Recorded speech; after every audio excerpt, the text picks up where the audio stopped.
Manjummel boys നിർമ്മാതാക്കൾക്കെതിരെ ED അന്വേഷണം. നിർമ്മാതാവ് Sean ആന്റണിയെ ED ചോദ്യം ചെയ്തു. നടനും നിർമ്മാതാവുമായ സോബിൻ ഷാഹിറിനെയും ചോദ്യം ചെയ്യും. കള്ളപ്പണ ഇടപാടുകളിലാണ് അന്വേഷണം.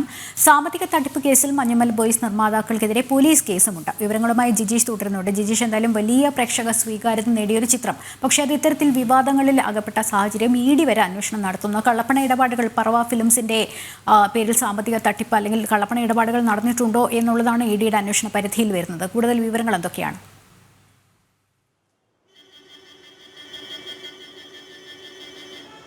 ലക്ഷ്മി, തീർച്ചയായും ഇതിൽ പ്രധാനമായും കള്ളപ്പണ ഇടപാടുകൾ, ഈ മഞ്ഞുമൽ ബോയ്സ് നിർമ്മാതാക്കളുടെ കള്ളപ്പണ ഇടപാടുകളുമായി ബന്ധപ്പെട്ട് അത്തരത്തിൽ സാമ്പത്തിക ഇടപാടുകൾ നടന്നിട്ടുണ്ടോ? കാരണം നേരത്തെ തന്നെ സിനിമാ മേഖലയുമായി ബന്ധപ്പെട്ട് നടത്തിയ വലിയ നിക്ഷേപങ്ങൾ, സിനിമയ്ക്ക് പണം നിക്ഷേപിക്കുന്ന ആളുകളുടെ പണത്തിന്റെ സ്രോതസ് എന്നിവയെ സംബന്ധിച്ച് എൻഫോഴ്സ്മെന്റ് ഡയറക്ടറേറ്റ് അന്വേഷണം ആരംഭിച്ചിരുന്നു. അതിന്റെ തുടർച്ചയായിട്ടാണ് ഇപ്പോൾ മഞ്ഞുമൽ ബോയ്സിന്റെ നിർമ്മാതാക്കളിലേക്ക് കൂടി അന്വേഷണം എത്തിയിരിക്കുന്നത്. പ്രത്യേകിച്ച് ആദ്യം മരട് പോലീസ് രജിസ്റ്റർ ചെയ്ത നിലവിലുള്ള ഒരു വഞ്ചന കേസും ഒപ്പം തന്നെ ഗൂഢാലോചന കേസും നിലവിലുണ്ട്.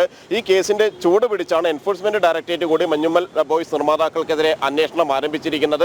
അതിൽ ഒരാളുടെ വിശദമായ ചോദ്യം ചെയ്യൽ അന്വേഷണ സംഘം പൂർത്തിയാക്കിയിട്ടുണ്ട്. നിർമ്മാതാവ് ഷോൺ ആന്റണിയെയാണ് നേരത്തെ എൻഫോഴ്സ്മെന്റ് ഡയറക്ടറേറ്റ് ചോദ്യം ചെയ്തിരിക്കുന്നത്. കാരണം 250 കോടിയോളം രൂപയാണ് ഇതുവരെ ഈ ഒരു ചിത്രം നേടിയിരിക്കുന്ന കളക്ഷൻ. ഈ സിനിമയിലൂടെ നിർമ്മാതാക്കൾ ഉണ്ടാക്കിയിരിക്കുന്ന ലാഭം എന്ന് പറയുന്നത് 18 കോടി രൂപയാണ് ഈ ചിത്രത്തിനായി ആകെ ചെലവായ തുക. അതുപോലും ഈ നിർമ്മാതാക്കളായിരുന്നില്ല മുടക്കിയിരുന്നത്. മറ്റ് പല ആളുകളിൽ നിന്ന് വലിയ ലാഭം നൽകാമെന്ന് പറഞ്ഞ് അവരെ വിശ്വസിപ്പിച്ചായിരുന്നു ഇത്തരത്തിൽ തുക ഈടാക്കി നൽകിയിരുന്നത്. ഈ പരാതിക്കാരനായ ആളുടെ കൈവശത്ത് നിന്നും 7 കോടി രൂപ വാങ്ങിയതും ഇങ്ങനെയാണ്. അതിന്റെ 40% അധികമാക്കി തിരികെ നൽകും, അതിന്റെ ലാഭത്തിൽ വലിയ പങ്ക് നൽകാമെന്നല്ലായിരുന്നു പറഞ്ഞത്. എന്നാൽ 1 രൂപ പോലും നൽകാതെ വഞ്ചിച്ചതിനെ തുടർന്നായിരുന്നു അദ്ദേഹം പരാതി നൽകിയതും തുടർന്ന് ഇപ്പോൾ എൻഫോഴ്സ്മെന്റ് ഡയറക്ടറേറ്റ് അന്വേഷണത്തിലേക്ക് എത്തുകയും ചെയ്തിരിക്കുന്നത്. ലക്ഷ്മി.